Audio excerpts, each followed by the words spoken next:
क्या आपने कभी ऐसे देव के बारे में सुना है जो आज भी जीवित रूप में भक्तों की रक्षा करते हैं, जो रास्ता भटके हुए यात्रियों को खुद मार्ग दिखाते हैं? ये कोई कल्पना नहीं, बल्कि एक सच्ची आस्था की कहानी है, श्री भोमियाजी दादा की। जैन धर्म का सबसे पवित्र तीर्थ श्री सम्मेद शिखर जी, जहां 20 तीर्थंकर भगवानों ने निर्वाण प्राप्त किया। हर श्रद्धालु इस पवित्र तीर्थ की यात्रा शुरू करने से पहले एक स्थान पर जरूर रुकता है, और वो स्थान है श्री भोमियाजी दादा का दरबार।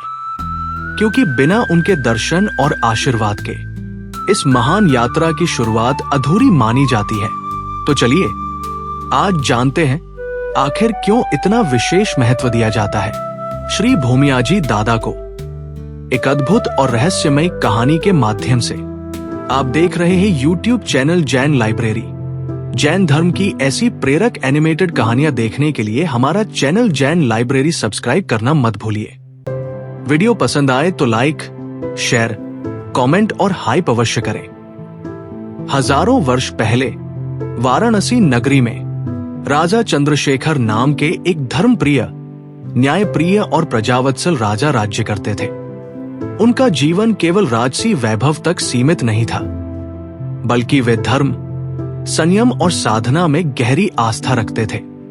एक दिन उनके हृदय में एक पवित्र भाव जागा कि वे श्री सम्मेद शिखर जी की दिव्य यात्रा करें, और केवल स्वयं ही नहीं बल्कि पूरे छरी पालित संघ के साथ इस महान तीर्थ यात्रा का आरंभ करें। उन्होंने तुरंत अपने सेवकों को आदेश दिया कि यात्रा की सभी तैयारियां श्रद्धा और विधि से की जाए।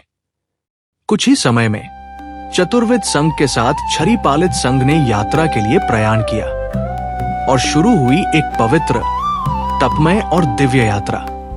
व्रत पालन, रात्रि भोजन का त्याग, केवल उबला हुआ जल, ब्रह्मचर्य का दृढ़ पालन, नंगे पैर कठिन मार्ग पर चलना और पूर्ण त्यागमय जीवन, ऐसे अनेक कठोर नियमों का पालन करते हुए राजा चंद्रशेखर ने अपनी पवित्र यात्रा प्रारंभ की। ये केवल एक तीर्थ यात्रा नहीं थी, बल्कि आत्मा की शुद्धि और मोक्ष की ओर बढ़ता हुआ एक महान संकल्प था। जैसे जैसे महातीर्थ निकट आता गया, वैसे वैसे राजा का उत्साह आसमान छूने लगा। अंततः वो पावन क्षण भी आ ही गया जिसका वे बेसब्री से इंतजार कर रहे थे। सूर्य की स्वर्णिम किरणों में जब दूर से महातीर्थ के शिखरों पर विराजमान कलेशों के दर्शन हुए, तो राजा चंद्रशेखर भक्ति में ऐसे लीन हो गए कि वे अपने आप को रोक न सके, और आनंद और श्रद्धा से भरकर मनमुक्त होकर नृत्य करने लगे। वह दृश्य केवल एक राजा का नहीं, बल्कि एक सच्चे भक्त का था, जो अपने प्रभु के दर्शन से अत्यंत प्रसन्न हो उठा था। लेकिन राजा का यह आनंद अधिक समय तक टिक न सका। अचानक ही वे एक भयंकर और जीवलेवा ज्वर से ग्रसित हो गए। चारों ओर चिंता का माहौल छा गया। पूरा संघ व्याकुल हो उठा। अनेक प्रकार के उपचार किए गए और वैद्यों को बुलाया गया। उन्होंने अपनी पूरी विद्या और औषधियों का प्रयोग किया, लेकिन राजा की स्थिति में कोई सुधार नहीं हुआ। ज्वर लगातार बढ़ता ही गया। राजा चंद्रशेखर को अब यह आभास हो चुका था कि शायद वे इस जीवलेवा रोग से जीवित नहीं बच पाएंगे। ये समझते ही उन्होंने शांत भाव से अपने दोनों हाथ जोड़कर संघ के साथ विराजमान आचार्य भगवंत से अपने पापों का प्रायश्चित कराने के लिए विनम्र प्रार्थना की। गुरु के समक्ष उन्होंने अपने समस्त पापों का प्रायश्चित किया और अपने अंतःकरण को पूर्णतः निर्मल बना लिया। इसके पश्चात उन्होंने सभी प्रकार के आहार का त्याग कर अनशन व्रत को अंगीकार किया और पूर्ण समता भाव के साथ संथारा का पच्छखाण किया। आयुष्य पूर्ण होने पर समस्त संघ की उपस्थिति में नवकार मंत्र की मधुर ध्वनि सुनते सुनते राजा चंद्रशेखर ने शांत भाव से देह का त्याग कर दिया। परम समाधि के साथ देह त्याग करने के परिणाम स्वरूप उनकी आत्मा देवलोक में उत्पन्न हुई। जब उन्होंने स्वयं को देव रूप में देखा, तो उनके आश्चर्य का कोई पार न रहा। उसी समय वहां एक देवी ने उनसे उनके पूर्व जन्म के विषय में पूछा। तब उस देवात्मा ने अपने ज्ञान का प्रयोग किया और जैसे ही उन्होंने अपने पूर्व भव को देखा, उन्हें स्मरण हो आया कि वे चंद्रशेखर नाम के एक राजा थे जो संघ के साथ पवित्र यात्रा पर निकले थे और उसी यात्रा के दौरान उनका देहांत हुआ था। उन्होंने देखा पूरा संघ शोक में डूबा हुआ है, सबकी आंखों से आंसू बह रहे हैं और गुरुदेव द्वारा करवाई गई अंतिम निर्यापना, सब कुछ एक एक कर स्मरण हो आया। उन्हें ये अनुभूति हुई कि गुरुदेव द्वारा करवाई गई अंतिम निर्यापना के पुण्य प्रभाव से ही उन्हें देवलोक की ये दिव्य प्राप्ति हुई है। उसी रात्रि देवात्मा बने राजा चंद्रशेखर अपने पूज्य गुरुदेव के स्वप्न में प्रकट हुए।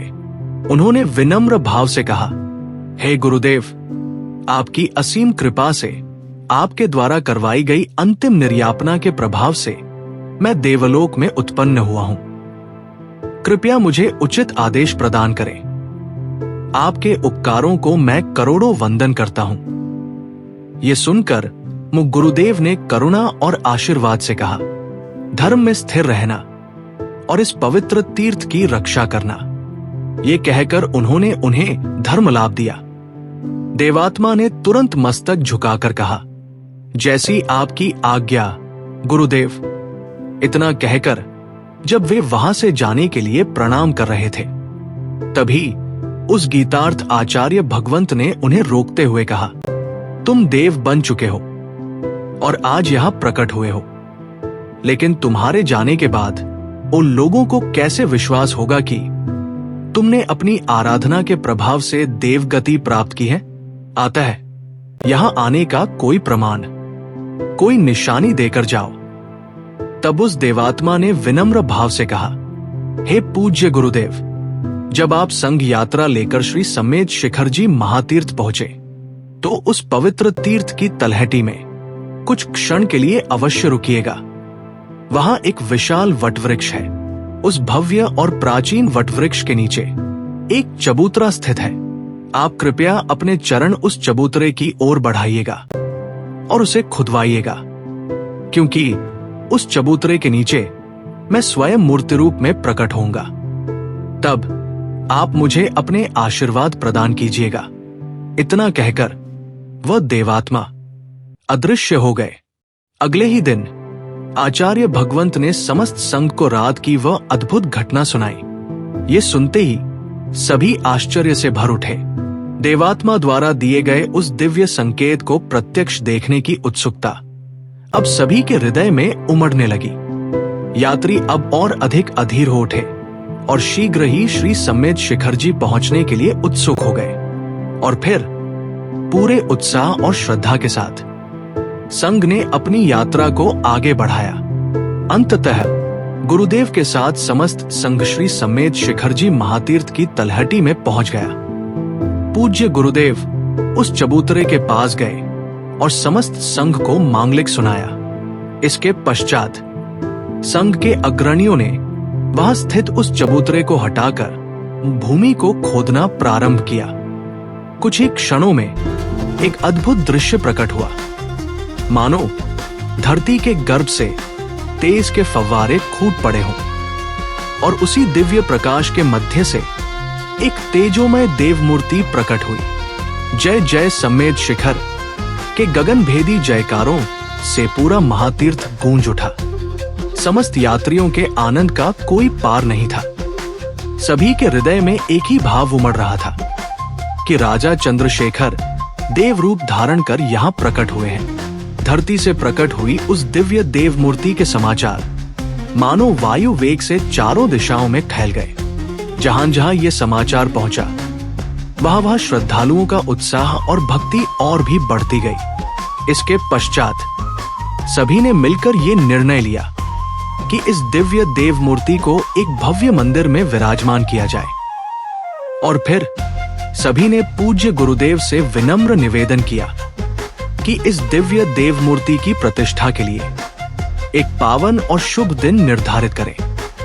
पूज्य गुरुदेव ने इस दिव्य देव मूर्ति की प्रतिष्ठा के लिए पावन होली के दिन का चयन किया, क्योंकि ये देव स्वयं भूमि से प्रकट हुए थे, इसलिए उनका अर्थपूर्ण नाम रखा गया घोमियाजी। ये नाम सुनते ही समस्त वातावरण भक्ति और उल्लास से भर उठा। सभी श्रद्धालुओं ने एक स्वर में घोमियाजी महाराज की जय के गगन भेदी जयकारों से पूरा तीर्थ गूंज उठा। होली के पावन दिन घोमियाजी महाराज की प्रतिष्ठा संपन्न हुई। तब से उनका प्रभाव दिन प्रतिदिन बढ़ता ही गया। जब जब उनकी प्रतिष्ठा का ये पावन उत्सव मनाया जाता, तब तब मधुवन श्रद्धालुओं की भीड़ से मानो उमड़ पड़ता था। और आज भी होली के शुभ अवसर पर हजारों भक्त और श्रद्धालु यहाँ एकत्र होकर इस दिव्य दिन को बड़े श्रद्धा भाव से मनाते हैं। आज भी अनगिनत श्रद्धालु भोमियाजी महाराज को साक्षात उपस्थित अनुभव करते हैं, मानो वो आज भी हर भक्त की रक्षा कर रहे हों और उन्हें सही मार्ग दिखा रहे हों। ऐसा कहा जाता है कि श्री समेत शिखर जी के पवित्र पर्वत पर यदि कोई यात्री मार्ग भटक जाता है, तो वहां एक श्वान स्वयं प्रकट होकर उसका मार्गदर्शन करता है और उसे सही रास्ते तक पहुंचा देता है। और यह सब श्री भोमियाजी दादा की कृपा से ही संभव होता है। जो भी श्रद्धालु यात्रा प्रारंभ करने से पहले भावपूर्वक भोमियाजी दादा के दर्शन करता है, उसकी यात्रा में किसी भी प्रकार का कष्ट नहीं आता और उसकी पूरी यात्रा निर्विघ्न संपन्न होती है। आज भी भोमियाजी दादा हर भक्त की रक्षा कर रहे हैं। बोलो श्री भोमियाजी दादा की जय। जैन धर्म के ऐसे तारलों की अनसुनी और प्रेरणादायक कहानियां सुनने के लिए हमारा चैनल जैन लाइब्रेरी सब्सक्राइब करना मत भूलिए। वीडियो पसंद आए तो लाइक, कमेंट, हाइप और शेयर अवश्य करें।